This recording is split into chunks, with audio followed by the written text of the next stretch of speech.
For years, British Columbia's remote forests have been the backdrop for countless Sasquatch encounters. From fleeting sightings to eerie sounds and strange footprints, these first-hand accounts offer glimpses of a creature that continues to evade discovery. Below are detailed reports from a witness who have experienced unexplainable events in some of BC's most rugged regions.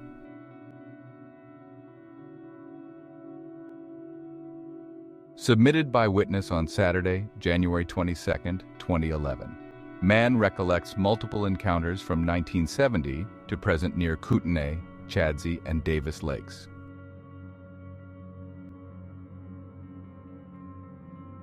Year: 1970 to current season. Summer province. British Columbia country, Canada. Location details. Kootenay, Chadsey, and Davis Lakes. Nearest town: Kootenay Bay, Abbotsford, and Mission observed. The following report describes a series of incidences that I have experienced over time in British Columbia, Canada from 1970. Present.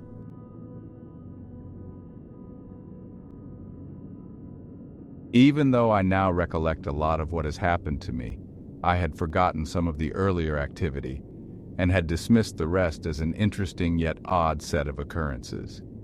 It was only until I started reading stories I found linked on Google Earth and finally finding the BFRO website stories did I start realizing how unique my experiences were. Many of the ongoing experiences have been near Kootenay Bay, BC, but I have also had experiences in the lower mainland near Abbotsford, BC. They involve Class A and Class B type of interactions, including what is called samurai chatter, vocalizations, footsteps, touching, and sightings. I do not know why I have been party to so many interactions, but I think it is simply due to the fact of where I have lived and camped, luck, being extra observant of my surroundings, and not dismissive of what I have been lucky enough to experience. My family has been fortunate enough to own a lakeside recreational property on the east shore of Kootenay Lake, BC. There are very few neighbors, with about 50% seasonal users now and only one neighbor when I was a child. We have a 5-acre parcel that is quite steep and rocky, yet covered in a mixed evergreen and deciduous forest. There are many deer paths that traverse to property parallel to the lake.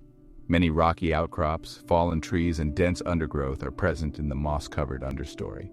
We often see birds, squirrels, chipmunks, deer, and bear all around our cabin.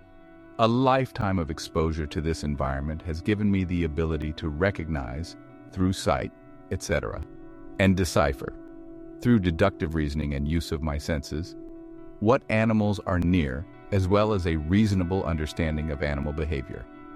Our family, myself as a child and now as a father of 2, does the typical activities around the cabin you would expect for a family on vacation. Until 2 summers ago, we have done nothing to seek out the Sasquatches that I think have been interacting with us. When at the Kootenay Lake property, we often feel watched, feel creeped out, hear snaps of branches, rustling of dry leaves, odd smells, and other bumps in the night that cannot be immediately identified.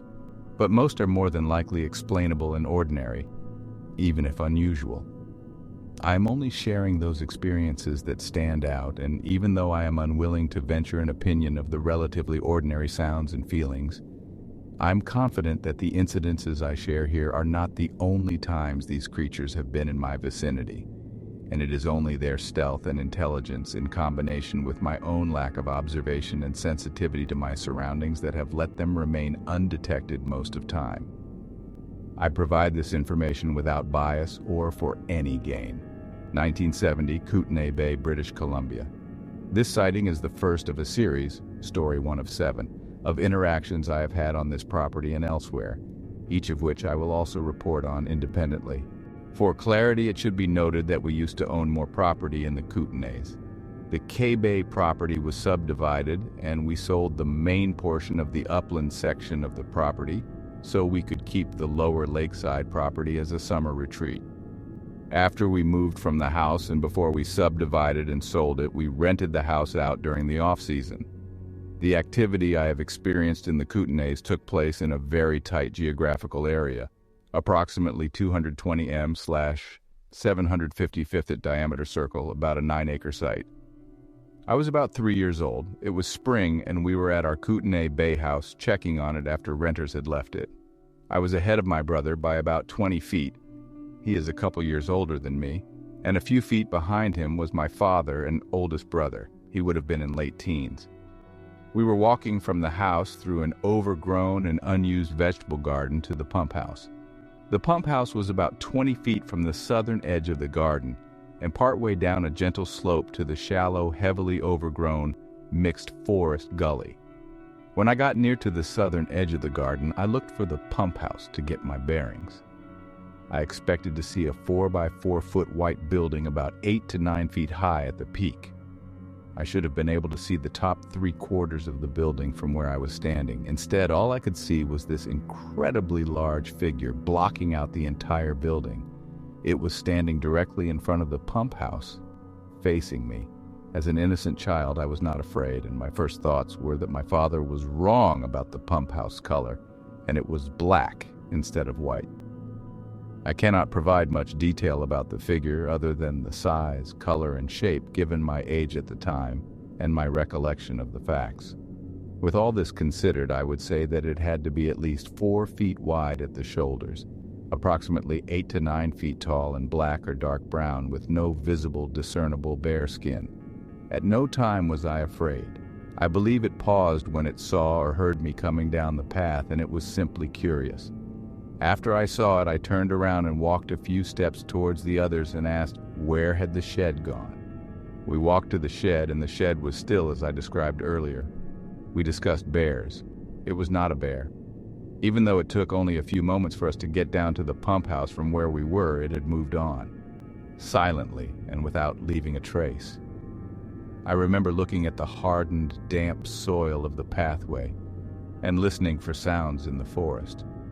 Due to the thickness of the forest, it would be possible for a large creature to be relatively close by and remain undetected if it remained stationary and behind cover.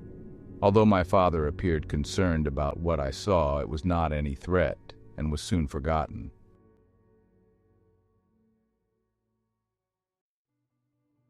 When spring 1970 morning, where Kootenay Bay, British Columbia, environment dark edge of a mixed forest in a gully, approximately 700 feet from Kootenay Lake.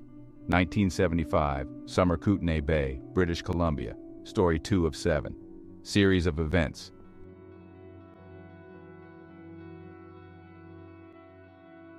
Directly above the site and to the east were the sightings indicated in Story 1 and 5. They would be approximately 230 feet, 70 meters, to 100 feet, 30 meters, respectively from the tent site. In the years after we subdivided and sold the upper portion of the property, we would tent in a large canvas tent just over the edge of Thel Road at the base of a well-treed gravel embankment about 100 feet vertical drop below the road. Our days were spent down at the lakeside, which we accessed via a steep forest trail. We accessed the tent site from a gravel path leading from the road to the tent site and parallel the asphalt main road. Surrounding the tent site are some large conifer trees and heavy understory.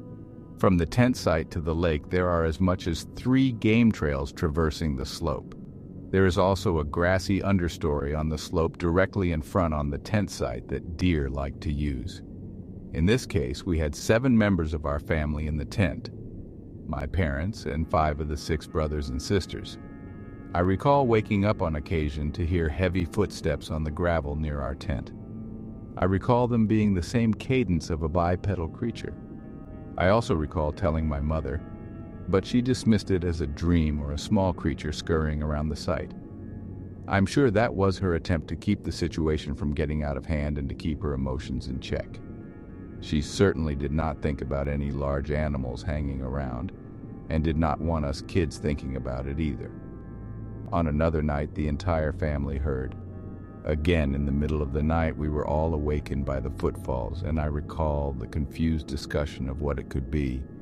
I recall the puzzlement of my father and brother as they weren't sure how to categorize what they were hearing.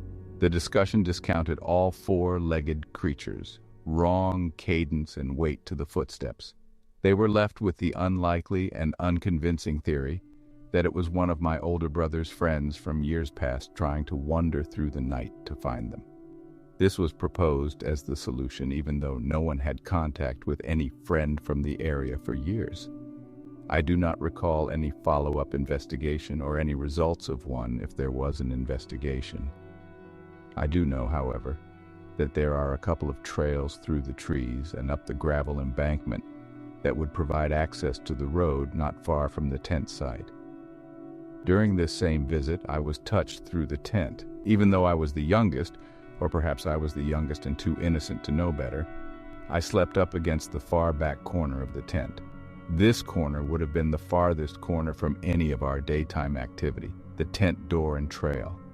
Anything approaching or exiting from that side would have had moss-covered ground and forest floor-like duff to conceal any sound. During the night, I must have rolled over so my left side, especially butt and upper thigh, were pressed firmly up against the fabric of the tent. I recall waking up to what felt like a large, open hand with flat and extended fingers pressing and sliding down part of my left butt cheek. Pressure was applied similar to how you would wake up someone to get them out of bed. It was not a nudge from the snout of an animal. You would expect that to be more abrupt and applied in an upward motion. The touch was more like something was curious and gave a pet or rub investigating what was pushing up against the tent. I remember telling this to my mother, and she was concerned. We found no evidence of anything, but she did mention it to my dad, and both of them dismissed it, probably in an attempt to allay their and my fears. June 1979. Sumas Mountain, Abbotsford, BC, Story 3 of 7, series of events. As teenagers, my brother, 3 friends, and I went camping near the summit of Sumas Mountain on the shore of Chadsey Lake, Lost Lake to the locals, Sumas Mountain Regional Park. All of us were Army cadets at that time. At that time, the park area included the lake and the land surrounding the lake. Outside the boundary of the park, it was an active timber license area. We were dropped off at the road and hiked down to the lake. It was to be a 3-night trip. We ranged in age from 12 to 15. The first day and night was uneventful. The first full day we heard samurai chatter from across the lake. I only learned that it was called samurai chatter was from the BFRO website and listening to the recordings provided there that I first recalled and then was able to identify the noises I heard back then. I call it samurai chatter now, but then it sounded like a foreigner chastising and questioning someone at the same time. We all heard it. It was a confusing language to us because we could not place the accent. The inflections in the voice were correct, but no known language was discernible. As kids, we rationalized it as some foreigner yelling at another member of their hiking group. In hindsight, I believe it was talking to us from the safety of the other side of the lake. The sheer volume and tenor of the voice was impressive. The lung capacity made a loud enough sound to make us think someone was yelling, but the tone of the voice remained calm and routine.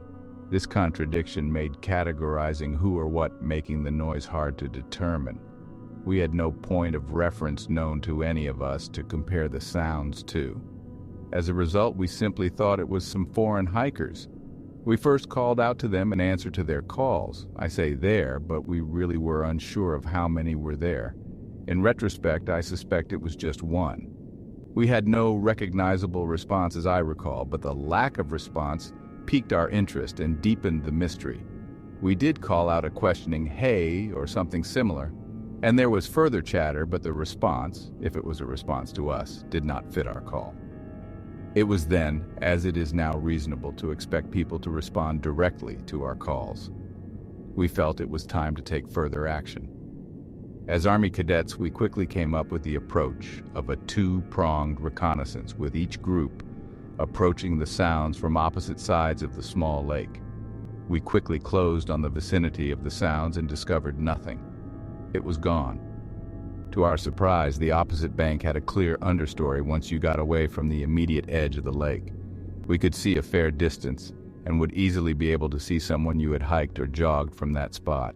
We thought that a little odd and ran a little farther into the forest to recon the area. The forest remained relatively clear, but nothing was to be found. A couple of us remained near where we thought the noise was coming from. I was creeped out by the feel of the area. The second night, something had visited and moved around some of the camping equipment. I personally did not hear anything, but I recall someone mentioning hearing something in the night the next morning. At breakfast that morning, we had small rocks thrown at us, but we blamed it on one of the other guys in the group. We did not believe him when he denied it, and we knew that nothing else could have thrown the rocks. I know differently now. Again, we had no point of reference. Nothing in the forest is supposed to throw rocks, so it was a lot easier to blame it on someone from the group. I say thrown at us, but it would be more accurate to say lobbed at us, since little force was behind the rock other than gravity. The rocks came from the forest behind us. The rocks came from the same area described below. After we had eaten breakfast, we decided to play some war games. We split into 2 teams. One team was to defend the camp, the other attack. I was on the defensive side and in charge of the flank, with the rest of my team moving off some distance from me perpendicular to the lake.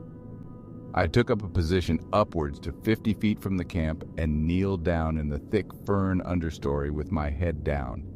In hindsight, this must have been near where the rocks were thrown from. After about a half minute or so, I raised my head up to scan the area. I scanned the forest directly in front of me and was surprised to see the head, shoulders, and portion of torso of a black hair-covered creature no more than 30 feet away. At that time, I thought it was some guy in the forest in an ape suit or one of the guys in camouflage trying to outflank us. This really confused me. The wheels of my internal dialogue were spinning very fast. Questions like, what the hell is this guy doing here in an ape suit anyway? What's with the gorilla suit? That is really lame camouflage to wear in the forest. Then I took note of a few details, and what I first thought was a suit was clearly not a suit. The Sasquatch was looking directly into my eyes, with a curious expression on its face, while the hair pattern on its face also made it look mad or scornful. What I mean by that is, the hair was quite long for the eyebrows, and were in a distinctive pattern. Again, more confusion of what I was seeing and experiencing. Now their expressions were contradictory. I did not notice any pronounced sagittal crest. I did, however, take note of the relatively beady dark brown or black eyes. The eyes were beady in comparison to the head and relatively close together. The skin was black under jet black hair, which covered all the body I could see, but it was thinner than on the face. The hair would have had to be longer on the body as well. It could have been about 4 inches long. The facial hair would have been shorter or closer knit to the face. The eyebrows were significantly longer and were distinctly shaped as though it was angry with me. In combination with the slightly lighter hair and mirrored patches of hair below the eye, the effect was intense. Yet I felt no threat, but it seemed more curios than anything.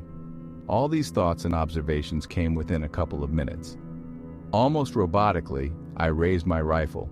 It was just a stick I was pretending was a rifle, and aimed at the Sasquatch and said, "Gotcha," with little confidence and a slight note of questioning in my voice. I did this simply because I was still conflicted as to what it was. I still thought that it had to be one of the other guys in a gorilla suit. After all, I was thinking there was nothing else in the forest it could be. As soon as I said, "Gotcha," the Sasquatch registered a brief look of disgust and disappointment, straightened up, and walked away. I realized that the facial expressions may not actually represent the Sasquatch's feelings. I am simply expressing my interpretation of the expressions for the listener to get a sense of what I saw. At the same time, I said, "Gotcha." My friends began their battle and were running back towards the Sasquatch and I. As it left, I could see it from the rear quarter from the waist up.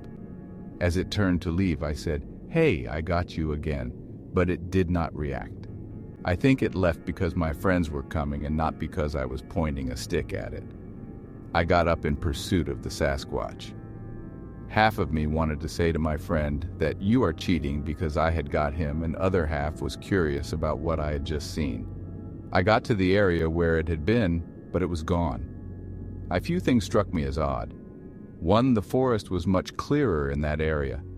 As a result, I should have seen the Sasquatch moving through the forest based on the speed at which the Sasquatch had exited the immediate area. If it were a person or other animal of similar mass, I should have been able to see or hear it. At this point, I thought maybe the gorilla suit wasn't such bad camouflage after all. I also noted that the area where it was standing was in a bit of a depression, so it had to be a lot taller than what I had presupposed.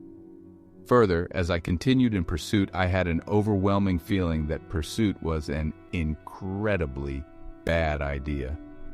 The thought entered my head that I was relatively alone, and who knows what could happen to me with only a stick to ward off any animal. I immediately stopped my pursuit and looked for my friends. I met them back at the camp.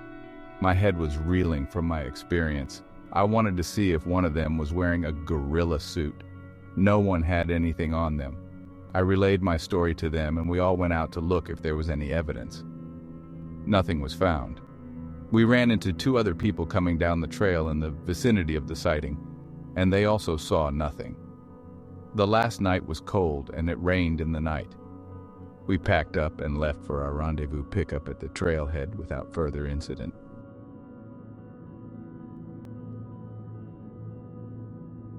When June 1979, where Chadsey Lake, Lost Lake, on Sumas Mountain, Abbotsford, British Columbia.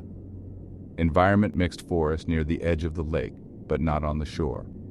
1985. Summer, Kootenay Bay, British Columbia, 4 of 7.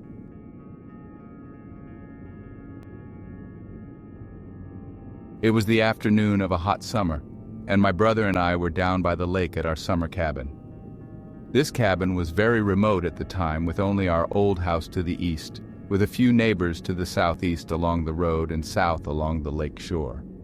No other cabins or residences were on or near the lake to the north for about a mile, 1.6 kilometers. There are few sounds at that time coming from the lake or the forest. Few boats were on the lake, and we only hear cars once in a while anyway. The lake was dead calm and the air was close. The shore of the lake is very rocky and clear of any vegetation. The tree line is approximately 50 feet from the shore at that time of year.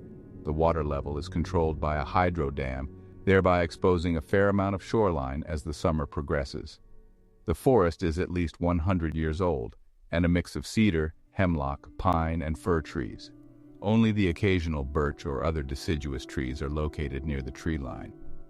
Riendell Road is about 500 feet from the shore, running parallel to the lake shore. We were enjoying the water and sun when we started to hear what sounded like a woman screaming or wailing. As we listened, Wen could approximate the distance, approximately 1,100 feet, and location as the sound got clearer and louder. We could hear a long, drawn-out series of interspersed with shorter, varying ees. We estimated that the sounds were coming from the northeast and could have been either side of the road and either above or in the creek ravine, approximately 250 feet or 75 meters above us. The calling lasted about 5 minutes and then stopped. No other incidents of this sort have occurred there since, nor can I recall hearing that sound previously.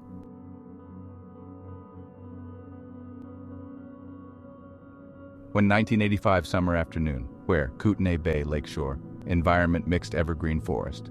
1993 spring mid-morning, Davis Lake near Mission, British Columbia, 5 of 7.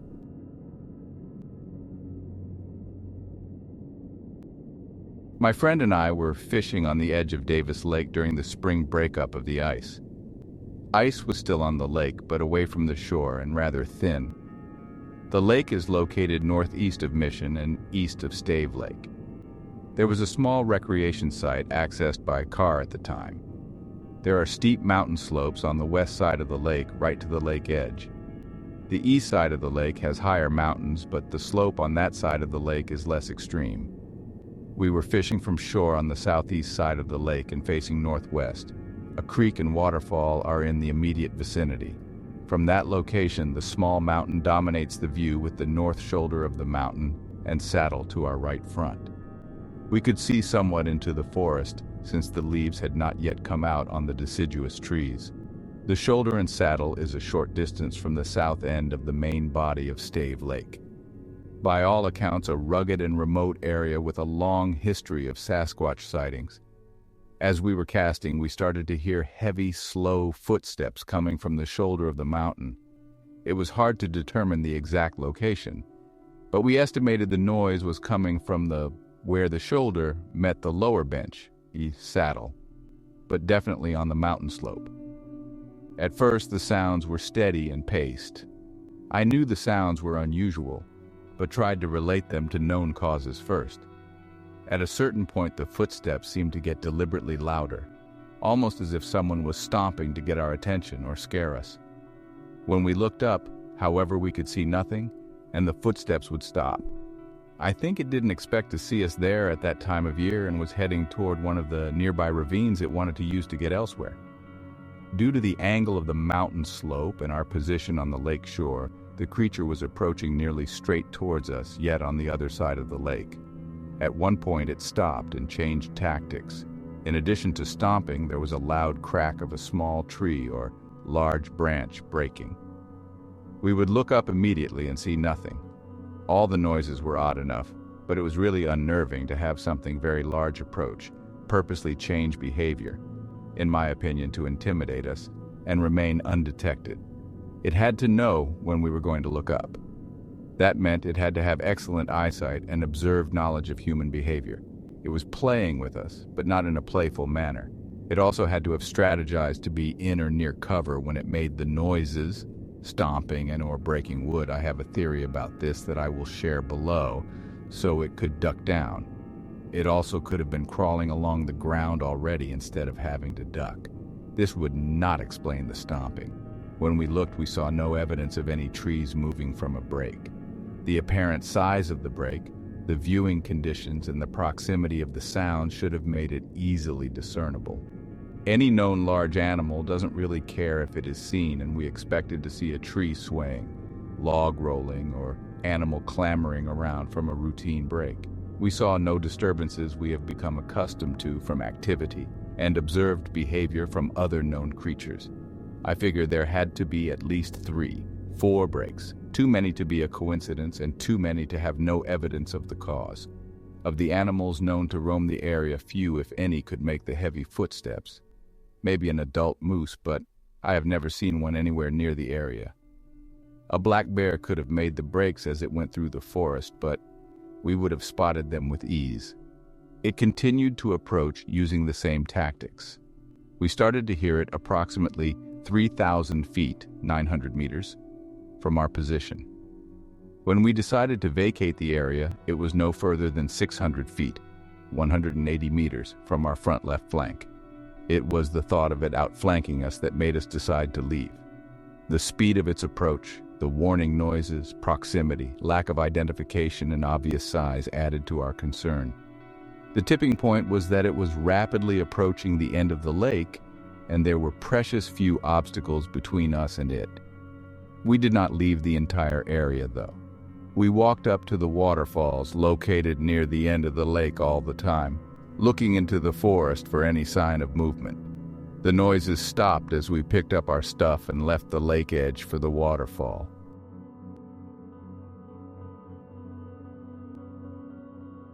When? Spring 1993, mid-morning. Where? Davis Lake, British Columbia. Environment: mixed forest and steep mountains. 1993, summer, approximately 11 p.m. to 12 p.m. Kootenay Bay, British Columbia, story 6 of 7.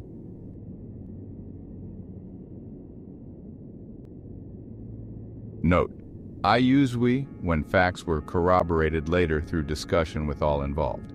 However, some of the we statements only reflect what my brother and I recall. My friend did see what we saw, but was not able to concentrate on the creature as much since his attention was dedicated to negotiating the road at night. It was a warm summer night when my brother, a friend, and I were driving from the cabin on the lake up to our friend's property directly above us. The 3 of us were in the front bench seat of his truck. We had just leveled off and entered the road from the shared access gravel driveway that leads to the lake when, in our lights, we saw what we first thought was the weirdest dog we had ever seen. approximately 350 feet or 100 meters away. We thought dog at first, but then through a rapid review of all known animals, the creature's attributes simply did not add up. Caught in the headlights as we slowly approached was a creature the size of a small mountain lion, or husky dog, crouched down on all fours in the middle of the road, with its front arms extended awkwardly and its rump in the air. It was as if we had caught it in mid-pounce or in the middle of play. It was facing almost perpendicular to us, facing our left side.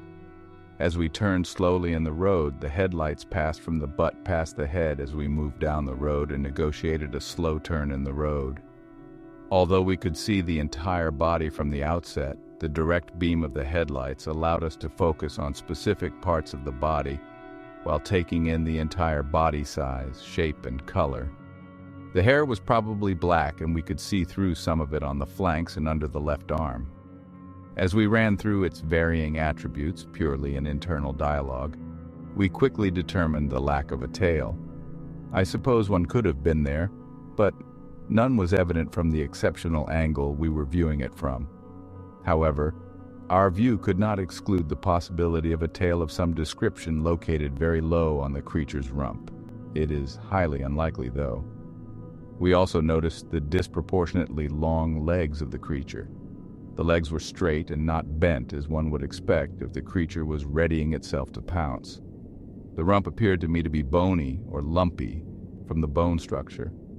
As we slowly approached the creature, our attention shifted from the back to the head. As we approached, the changing aspect of the headlight started to illuminate the head of the creature. There were no ears evident, meaning we never saw any protruding ears that you would expect from a bear, canine or feline, for example. The head was oval and covered with varying degrees of thickness of hair. Less detail was not forthcoming since we then were transfixed by the eyes. They were very bright, big and shining from the reflected light. They mesmerized us. After a moment, we were terrified. The fear came on suddenly, and we felt that we needed to get out of there. It was at that moment I let out a slow and almost overdramatic, "What the hell is that?" We turned left up his driveway and briefly discussed what we had seen. We went back down to the cabin a few minutes later, but saw nothing more.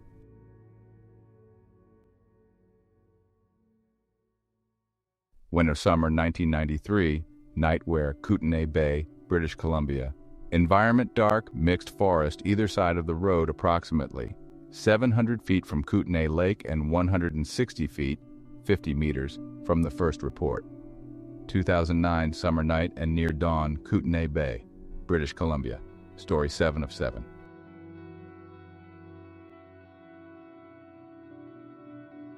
The events of this summer, combined with stumbling onto the Google Earth, are what triggered my interest, investigation, and ongoing recollection of the preceding events. For about the last decade or so, my wife, both kids and family dog, have been going to our property on the lake for the first 2 weeks of summer vacation, usually the first 2 weeks in July.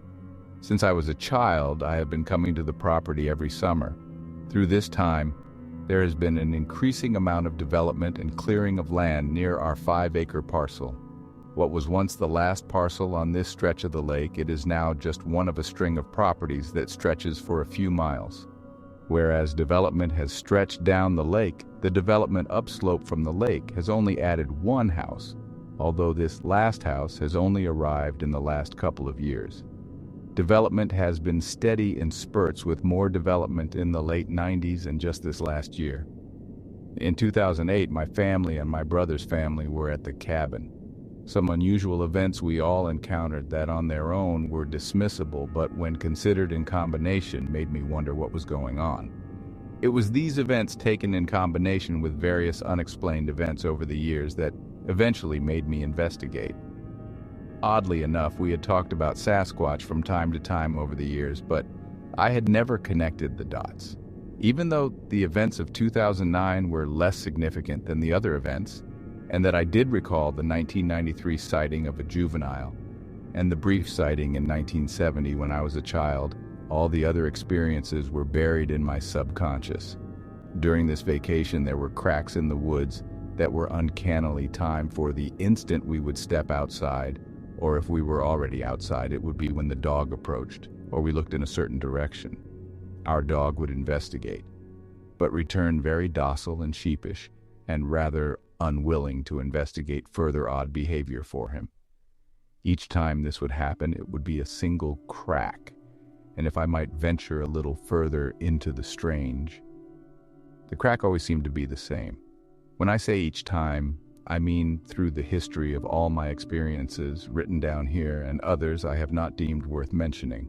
They always seem to be DT, same tone, same volume, same estimated size of log. Not branch, or if it was a branch, it would be unusually thick for the trees in the area and never any evidence of a break. Always one crack. Always the same approximate distance from us. Just out of sight and or behind cover, and always silence after. No other sounds of anything moving, scurrying or flying through the forest. Often we have had the feeling of being watched, to the point that we were uncomfortable enough to leave the area. We just felt unwanted and that we were trespassing. Whether at the fishing spot, down the lake, or just around the cabin, we had the same feeling. So in 2009, I was a little more prepared.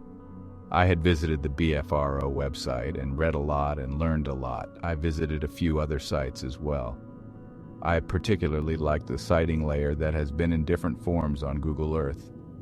Some of these have been very close to our cabin. Having a little research under my belt certainly gave me a more critical yet discerning ear and eye for anything that might pop up. When we arrived at the cabin and were unloading the vehicle, I called blasted a couple of times. No response. I really wasn't expecting anything anyway. Our time there was no different than any other time. We often felt watched, and our dog wouldn't stay with me at my fishing spot even though he always did before. Could just be age. It wasn't until a few nights in that my wife had woken near dawn to hear heavy footsteps of a bipedal creature walking on one of the paths or turnaround area outside our cabin. She was petrified. Even knowing my interest in the subject, she could not make herself wake me. It was this night that we left the kids in the upstairs with the dog and we were in the downstairs. Coincidence? Who knows? She heard it for quite a few steps. And then there was a loud bang as something hit a sheet of leftover metal roofing that was in a shelter with no walls. She didn't even tell me this story until the evening. Too late to look for any footprints at all. Evidence would have been difficult anyway since it is hard-packed gravel. I did some further call blasting, wood knocks, and rock knocks, but nothing I think worth mentioning happened. A few weeks later, my brother, my son, and mother went back up to the cabin. They stayed up a little late one night playing a game, making a lot of noise, laughing and joking.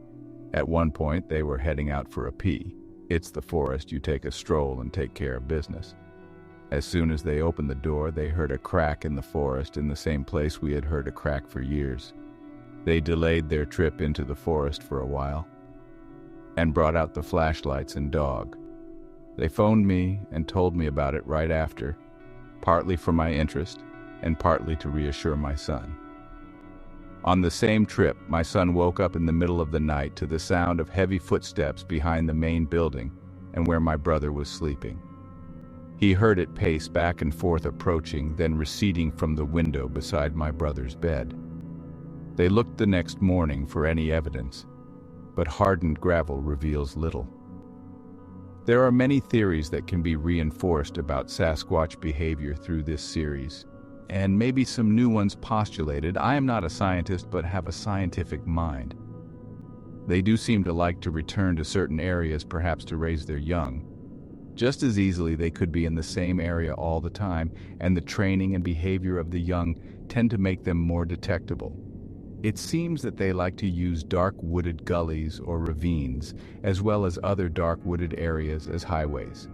They seem to train their youth around people, maybe for stealth practice, curiosity, games, I do not know. They are very intelligent if intelligence is required to remain incognito. I guess this kind of intelligence would be expected since they have remained incognito to the vast majority of people. After all, how else would you expect a large primate to exist with us to date outside the accepted parameters of academia? I know from my own experiences that people want to interpret, translate, and categorize the unknown into known, recognizable, and palatable things as the first line of defense, whether there is a threat or not.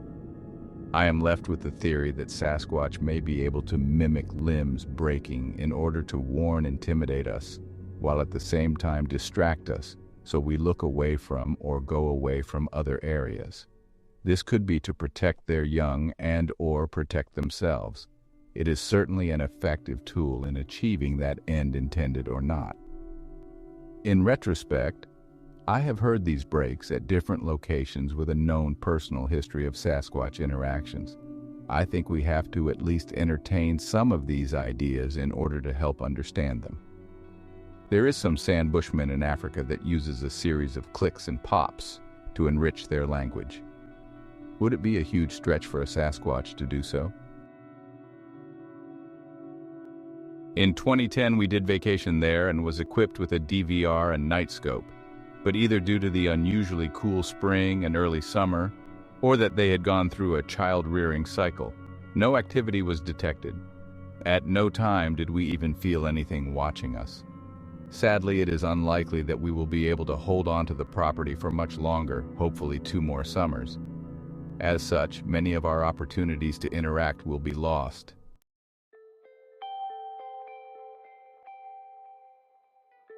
And that wraps up decades of eerie encounters near Kootenay, Chadsey, and Davis Lakes.